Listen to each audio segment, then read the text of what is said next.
அந்த நட்டி நடராஜ் நடிச்சிருக்க படத்துல விஜய் சார யாருன்னா கிண்டல் பண்ணி அந்த படம் வந்துச்சுன்னு வச்சுங்க, தியேட்டர் மட்டும் இல்ல எல்லாத்தையும் கொளுத்திடுவேன், இந்தியாவே கொளுத்திடுவேன். விஜய் சாருக்கு ஏதாவது ஒரு பிரச்சனை, நான் அரசியல்ல சொல்லவா சினிமால சொல்றேன், புரியுதா? ஏன்னா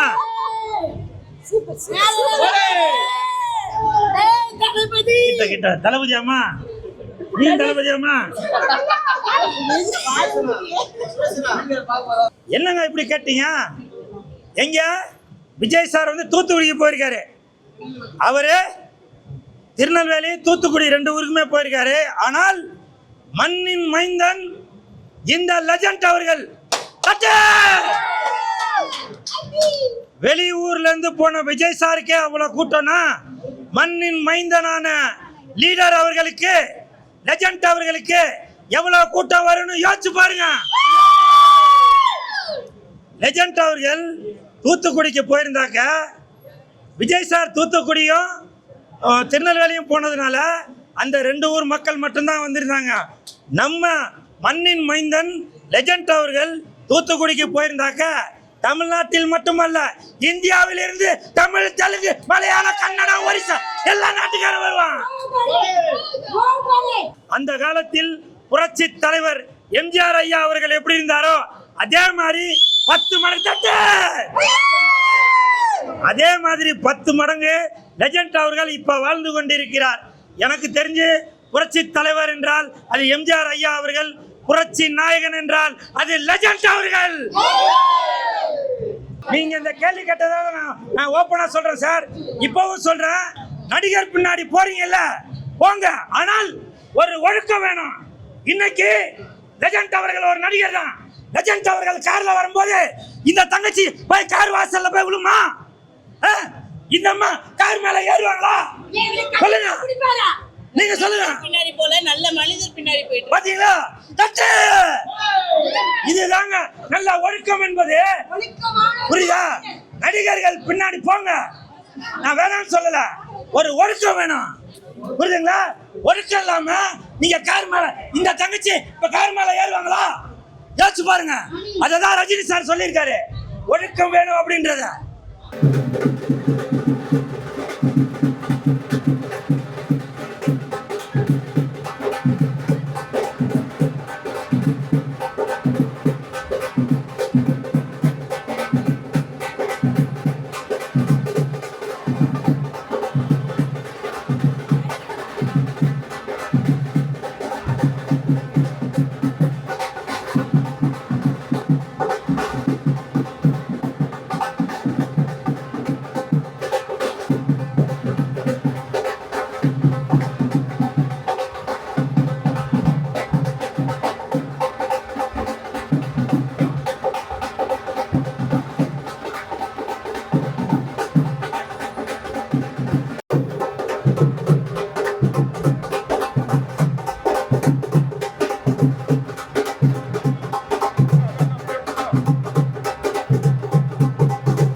இன்று லீடர் படம் வெற்றிகரமாக 7வது நாளை நோக்கி ஓடிக்கொண்டிருக்கிறது. அதை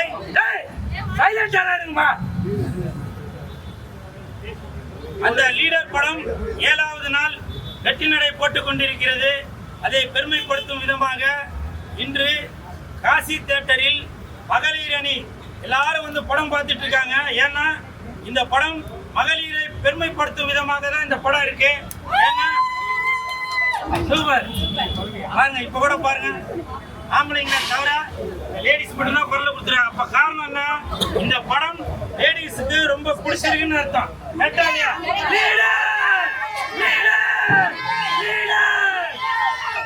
ஓகே, நன்றி.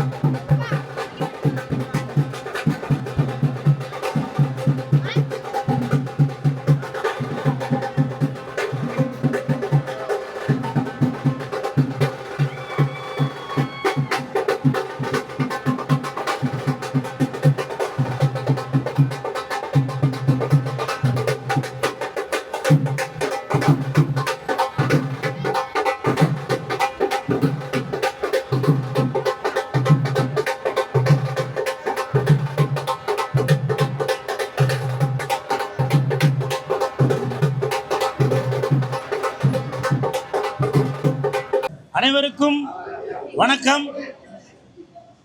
இன்று லீடர் திரைப்படம் ரிலீஸ் ஆகி வெற்றிகரமாக 7வது நாள்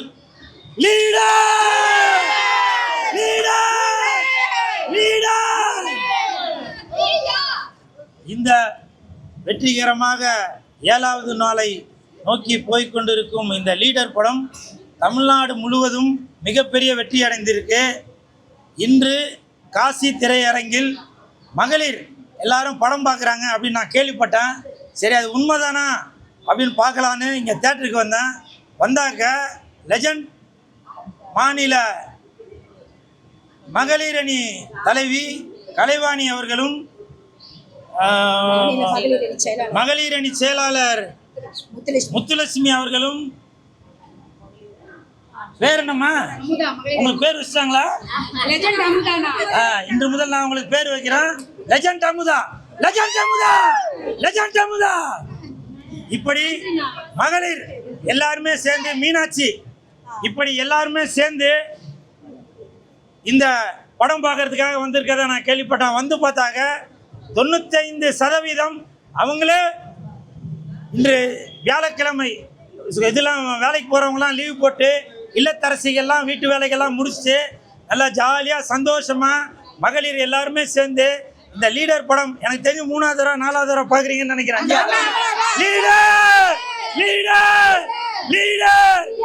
அப்படி மிக பிரம்மாண்டமாக வந்திருக்கிற இந்த லீடர் படம் பார்க்க வந்ததில் அனைவருக்கும் என் மனமார்ந்த நன்றிகளையும் வாழ்த்துக்களையும் தெரிவித்துக் கொள்கிறேன்.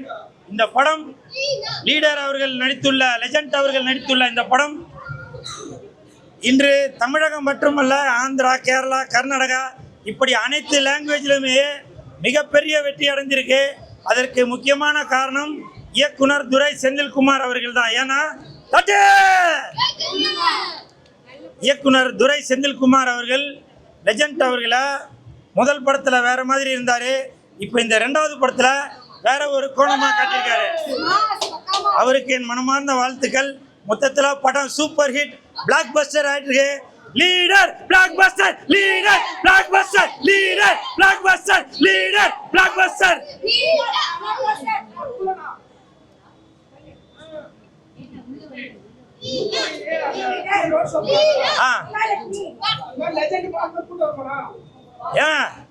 என்னங்க இப்படி கேட்டீங்க? எங்க விஜய் சார் வந்து தூத்துக்குடிக்கு போயிருக்காரு. அவரு திருநெல்வேலி தூத்துக்குடி 2 ஊருக்குமே போயிருக்காரு. ஆனால் மண்ணின் மைந்தன் இந்த லெஜண்ட் அவர்கள் வெளியூர்ல இருந்து போன விஜய் சாருக்கே அவ்வளவு கூட்டம்னா மண்ணின் மைந்தனான லீடர் அவர்களுக்கு, லெஜண்ட் அவர்களுக்கு எவ்வளவு கூட்டம் வரும்னு யோசிச்சு பாருங்க.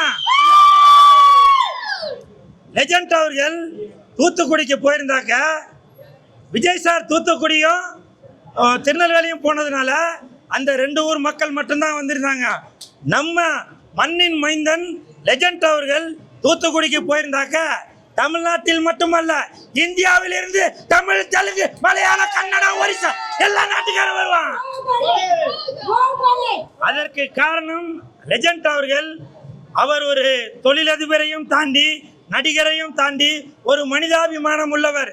உங்களுக்கு ரொம்ப சிம்பிளா சொல்லணும்னா, அந்த காலத்தில் புரட்சி தலைவர் எம்ஜிஆர் ஐயா அவர்கள் எப்படி இருந்தாரோ அதே மாதிரி 10 மடங்கு தட்டு, அதே மாதிரி 10 மடங்கு லெஜண்ட் அவர்கள் இப்ப வாழ்ந்து கொண்டிருக்கிறார். எனக்கு தெரிஞ்சு புரட்சி தலைவர் என்றால் அது எம்ஜிஆர் ஐயா அவர்கள், புரட்சி நாயகன் என்றால் அது லெஜண்ட் அவர்கள்.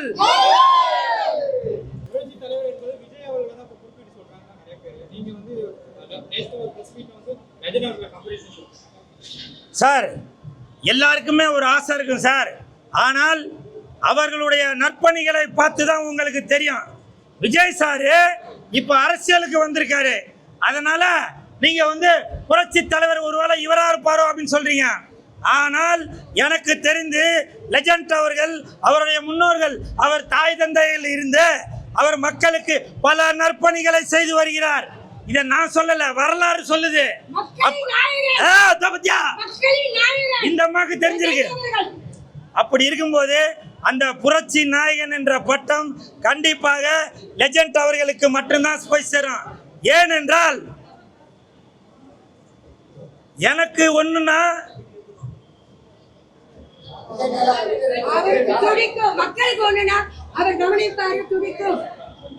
கரெக்டா சொல்லிட்டோமா? எனக்கு ஒண்ணுன்னா மக்களுக்கும், மக்களுக்கு ஒண்ணுன்னா லெஜண்டுக்கும் கண்ணு துடிக்கும், கண்ணு கலங்கும்.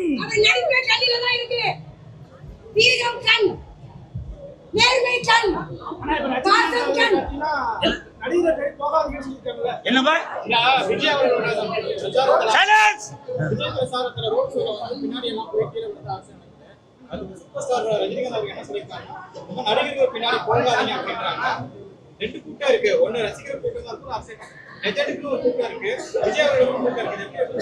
சார், நீங்க இந்த கேள்வி கேட்டதாக நான் ஓப்பனா சொல்றேன் சார். இப்பவும் சொல்றேன், நடிகர் பின்னாடி போறீங்கல்ல போங்க, ஆனால் ஒரு ஒழுக்கம் வேணும். இன்னைக்கு லெஜண்ட் அவர்கள் ஒரு நடிகர் தான். லெஜண்ட் அவர்கள் கார்ல வரும்போது இந்த தங்கச்சி போய் கார் வாசல்ல போய் விழுமா? இந்த அம்மா கார் மேல ஏறுவாங்களா? சொல்லுங்க, நீங்க சொல்லுங்க. பின்னாடி போல நல்ல மனிதர் பின்னாடி போயிட்டு பாத்தீங்களா? தட்டு. இதுதாங்க நல்ல ஒழுக்கம் என்பது. புரியுதா? நடிகர்கள் பின்னாடி போங்க, நான் வேணாம்னு சொல்லல. ஒரு ஒழுக்கம் வேணும், புரியுதுங்களா? ஒழுக்கம் இல்லாம நீங்க கார் மேல, இந்த தங்கச்சி இப்ப கார் மேல ஏறுவாங்களா? யோசிச்சு பாருங்க. அததான் ரஜினி சார் சொல்லியிருக்காரு, ஒழுக்கம் வேணும் அப்படின்றத. புரியுதா?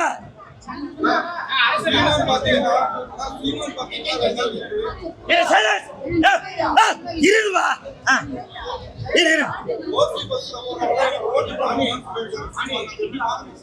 ஏமா ஏமா இருங்க இருங்கம்மா, இருங்கம்மா.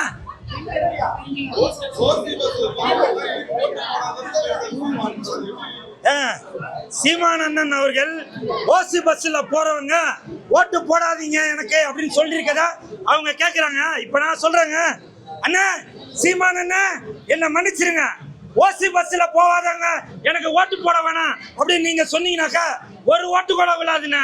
ஏன்னா இன்னைக்கு தமிழ்நாடு ஓசி ஓசி ஓசின்னு தான் வாழ்ந்துட்டு இருக்கு. புரியுதா? உனக்கு ஓசியில என்ன கிடைக்கும் அதை நம்பிதான் இன்னைக்கு தமிழகமே வாழ்ந்துட்டு இருக்கு. அப்படி தான் தமிழக மக்களை இன்னைக்கு எல்லாரும் ஆளாக்கி வச்சிருக்கீங்க. புரியுதா? எந்த இடத்துல ஓசி கிடைக்கும் தானே பார்த்துட்டு இருக்கீங்க. சீமானன் சொல்றது கரெக்டு தான். ஓசியை நம்பி வாழ்ந்தால் அடுத்த தலைமுறைக்கு சோறு இருக்காது, நீர் இருக்காரு அப்படின்றத அவர் சொல்லியிருக்காரு. சீமானன் நீங்க அந்த வார்த்தையை கைவிட்டுருங்க. ஓசி இல்லைனாக்க யாருமே இந்த உலகத்துல யாரும் இல்லைன்னு.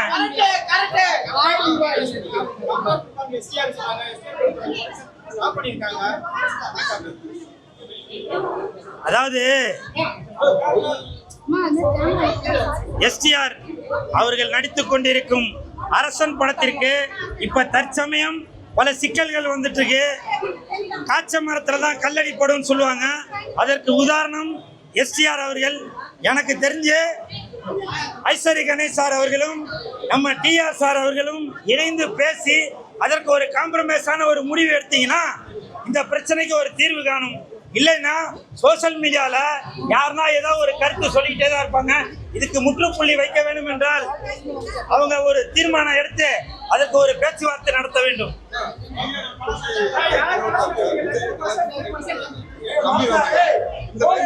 ஒண்ணு மட்டும் சொல்றேன், அந்த நட்டி நடராஜ் நடிச்சிருக்க படத்துல விஜய் சார யாருன்னா கிண்டல் பண்ணி அந்த படம் வந்துச்சுன்னு வச்சுங்க, தியேட்டர் மட்டும் இல்ல எல்லாத்தையும் கொளுத்திடுவேன், இந்தியாவே கொளுத்திடுவேன். விஜய் சாருக்கு ஏதாவது ஒரு பிரச்சனை, நான் அரசியல்ல சொல்லவா சினிமால சொல்றேன், புரியுதா? ஏன்னா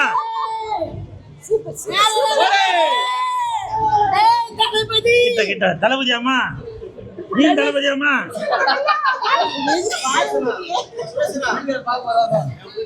அப்படியா? அதனால விஜய் சார் உங்களை பத்தி சினிமாவில் ஏதாவது தவறு நடந்தால் முதல் அந்த தீ குளிப்பான். அந்த தீ குளி இந்த தங்கச்சி தான் முதல் தீ குளிக்கும்.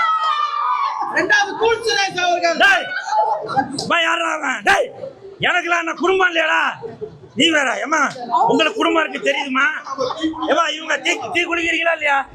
குளிக்கிறீங்களா வேணாமா? அதாவது இவங்க தீ குளிச்சாங்கனாக்கா கண்ணகி மதுரையை எரிச்ச மாதிரி அந்த ஒரு சூழ்நிலை ஏற்படும். அதனால அந்த நட்டி நடராஜ் நடிச்ச படத்தை தயவு செய்து தணிக்கை குழு ஆராய்ச்சி பண்ண வேணாம். ஓகே, நன்றி.